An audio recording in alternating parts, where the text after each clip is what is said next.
Word of thanks by him. Thank you.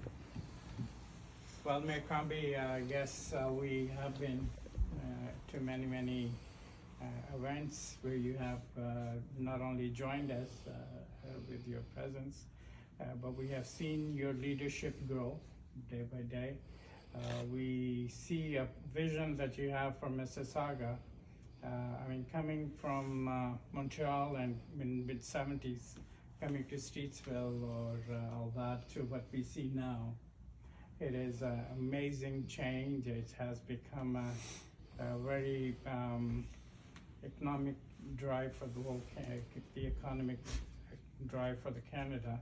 And we see the future is very bright. And we encourage, I mean, you know, as Asif Khan Sahab said, we want to make our foot strongly out there because the community grew from Mississauga. The largest community gathering used to be in Mississauga in those days, and we want to make sure we have a strong presence.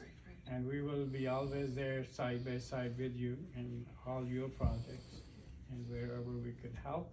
And thank you very much for coming out today. And I guess I don't want to take too much time because thank you.